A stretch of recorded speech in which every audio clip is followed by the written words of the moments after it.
Hello there, and welcome back to the vlog where we talk about The Mandalorian. And this week we are talking about Chapter 11, The Heiress.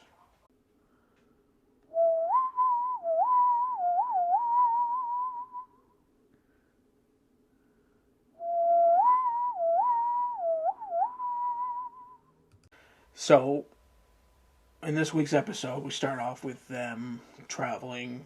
We see the Razor Crest hobbling towards the planet Trask, which turns out to be a water planet, essentially. Uh, they have a hilariously funny sequence of them landing the ship, where everything goes wrong, and the Mandalorian just barely gets it to right above the launching pad, and we think everything's cool to go, and it just has a couple feet to go, and everything goes cockeyed and it falls off into the water. It was pretty good, but everything works out on that.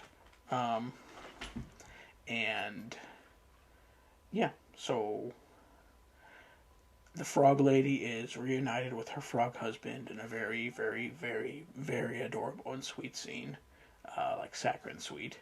And the Mandalorian and the child go off to find some more Mandalorians. They enter into a bar because that is what you do in a RPG or a TV show. And they ask around, and they meet up with a Quarren. That's the aliens with the starfish head and the tentacles, uh, who agrees to take them on his ship to see the Mandalorians. Uh, that turns out to be a trap, and the ship's crew basically tries to kill him for the Beskar armor. Uh, and it's working out pretty great. They managed to get the child swallowed by the core mama core on the ship. It was some sort of creature in a pool in the middle, and the Mandalorian's trapped in this pool, and and they're waiting for him to drown from the armor, carrying him down into the water, and it's not looking great. When all of a sudden, in fly some Mandalorians and save the day. Uh, and it's pretty cool. It's a great scene. It's awesome seeing other Mandalorian in action, in live action, and yeah, all things are going great. Mando is super excited. Well, as far as we can tell. And then they take their helmets off, which we've already established from Chapter 9 isn't something that Mando. I need to call him by his name. I think it's Din. Din. Yeah, we're gonna start calling him Din. Din Djarin. I think that was his name. I should know this. Anywho, so we've already seen from his experience with the Marshal that he's not going to be okay with seeing anyone wearing Mandalorian armor that isn't a Mandalorian. And so by seeing them take off their helmets, he's pretty sure they're not Mandalorians. That said, the leader of this group introduces herself as Bo-Katan. And, well, spoilers from Star Wars, Clone Wars, and Rebels. Bo-Katan is 100% definitely a Mandalorian, and is kind of a big deal, which we'll talk about her more later. But we get basically an understanding, and it makes more sense now in the scheme of things, that the covert, the clan that the Mandalorian belongs to, or Din belongs to, is kind of a creepy offshoot, a radical clan of the Mandalorians, because that like adhere to the strict code of the way of the Mandalore, where the rest of the Mandalorians don't live like that, and that falls in line with what we've seen in other media, because like not never take off your helmet stuff, that was never a thing up until this show. So yeah, we'll talk a little bit more about that later too. So yeah, Din doesn't take this grade, so he grabs the child and they fly off. And we don't have to travel. We don't have to like it. The plot doesn't advance very much further because they get ambushed again by some Quarrens. Now upset because they think that he's killed this dude's brother, which, in a way, not really. Where he's once it, but I mean, whatever. But he's once again saved by these three Mandalorians, who get him to sit down and talk, and basically, so Din lays out what he needs is that he needs to find the Jedi to fulfill his oath, and Bo-Katan promises that she can get him to the Jedi if he does something for her, which again, for an RPG TV show, that you gotta do something to get something. So he agrees, and what he has to do is help them break into an Imperial cruiser that's leaving the planet that has weapons and whatnot. He agrees, and then we get a really fun action sequence of them just boarding the ship in the air and just kicking butt all the way through. Some of that deal changes a little bit. And there's a little bit of tension between Din and the other Mandalorians. As they're like battling their way through the ship, we keep on getting cut to the bridge of the ship where the officer, eventually at one point, radios in what's going on, and we get to see Moff Gideon again, who once again affirms that he's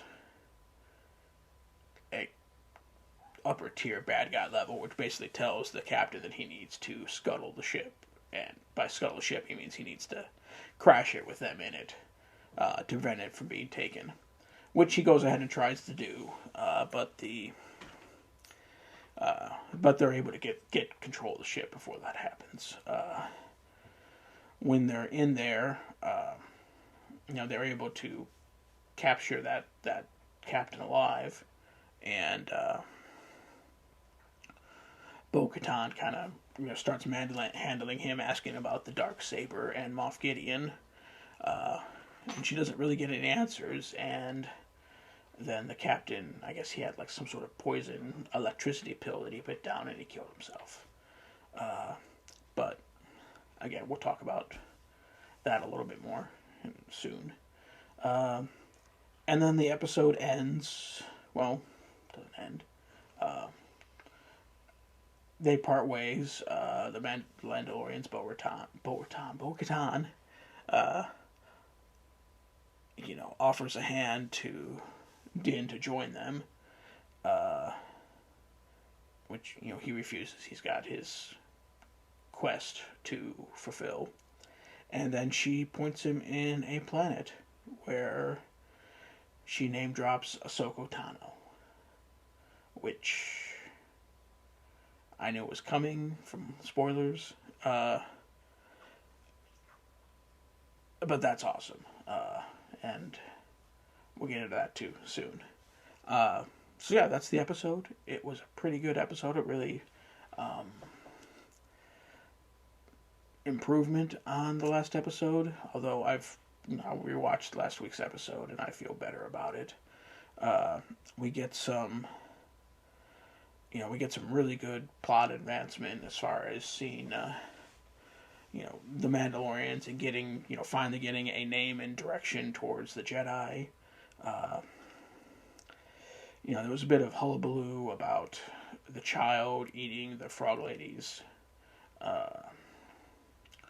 unfertilized eggs, and people calling that genocide and whatnot, and we're not going to get into that. It's just it was kind of silly. And we get, I don't know if resolution is the right word, but we finish the character arc of where, excuse me, while Din was off trying to capture the ship, he left the child with the frog family, frog people, frog clan, frog. Anywho, with them, and we automatically go with that. We're gonna have, oh crap, he's gonna eat more eggs. But we see that one of these eggs hatch, and we see the little tadpole thing, and basically when he goes to pick up the child, we see that he's bonded with the little. I mean, it's not even a tadpole when he gets there. It's like a little frog thing.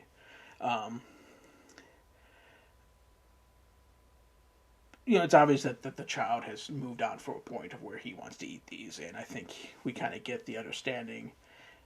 I mean, it's not as forced as it probably needed to be, but just that the child understands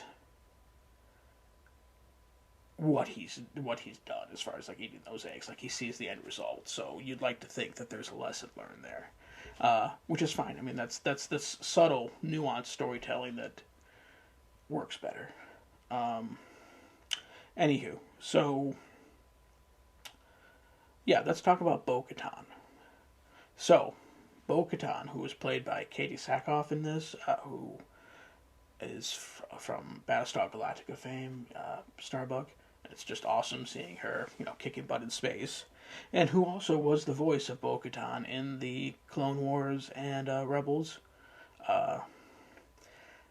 So, without getting too far into the weeds of Mandalorian politics and whatnot, let's just leave it at this.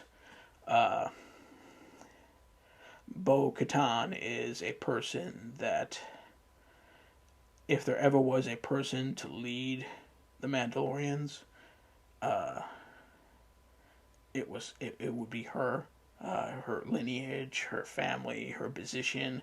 At some point, she was positioned as the leader of the Mandalorians before the Galactic Empire, and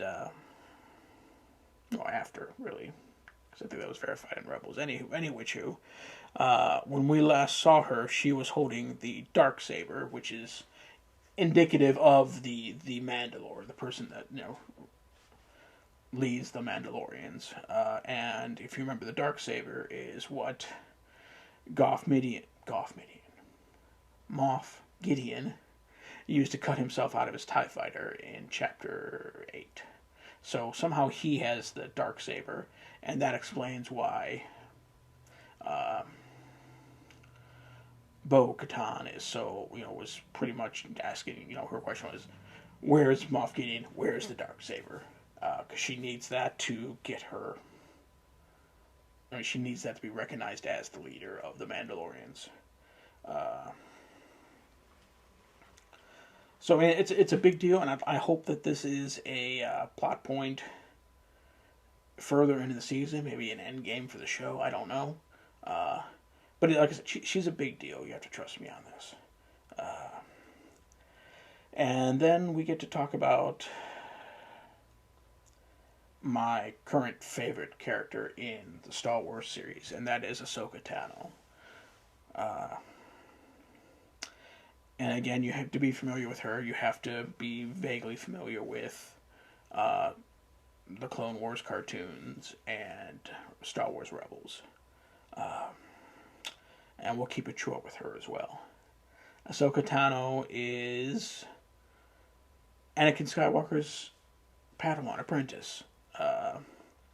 She was, added on very quickly into Clone Wars as a very, obnoxious child to counter, cool, gruff Anakin. And she was very annoying at first. Very, very annoying. But we, as the show goes on, we see the character grow. And she becomes very likable. And towards the second last season of Clone Wars, something happens where she's kicked out of the Jedi Order. She was framed for a murder or murders, uh, which she was eventually, proven innocent of. But when they asked her to come back into the Order, she refused. Uh, which again, I'm not going to go into that. Just it wasn't necessarily the wrong decision. And this in timeline wise, that's the last we saw of her until she showed up in Rebels, which takes place just before A New Hope, where we have people fighting against the Empire, where she shows up again. This time as still not a Jedi, but has all the perks of being a Jedi. She has cool white lightsabers, and she helps the crew of the Ghost in that with some stuff and fighting against the Empire. And there's an amazing showdown between her and Darth Vader in that show. Just absolutely amazing. Like the skin's I have goosebumps just thinking about how good it is. If you don't want to watch all of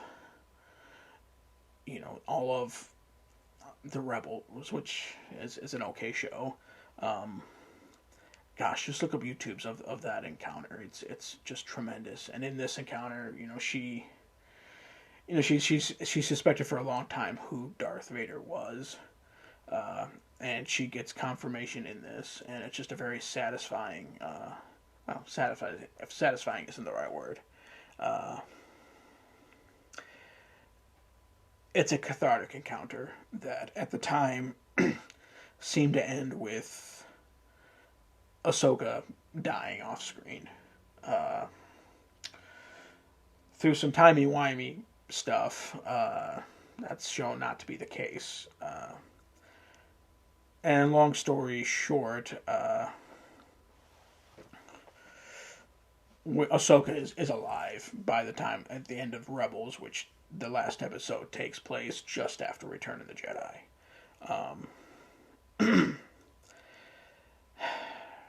Okay, we're going down the timeline, and so they eventually, just this past year, they released the last season of the Clone Wars. So the narrative kind of shifts back to before Order 66. And it's just it's just pounding into your head about how cool and awesome Ahsoka Tano really is. How her path of being good but not being a Jedi, is to us the audience is the right way. Which maybe we'll talk about that later in another episode. Just trust me when I say Ahsoka Tano is amazing.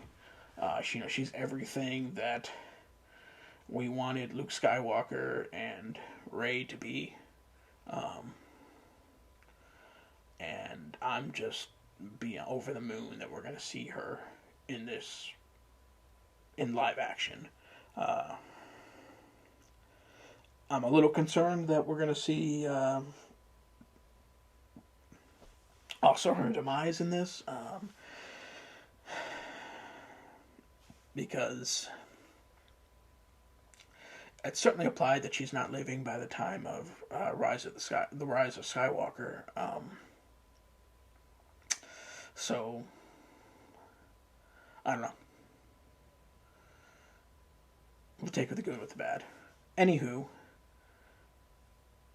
yeah. So I'm excited. I don't know if we'll get to see. I haven't seen a preview for next week's episode, so I don't know if it's going to happen this next week or if they're going to put it off for a little bit. No, I'm excited. It was a good episode. Yeah. This is going to be a 20-minute video at this point, and that's way too long. So we're going to cut it there. I hope you guys have a great weekend, great day, and we'll see you next time. Bye.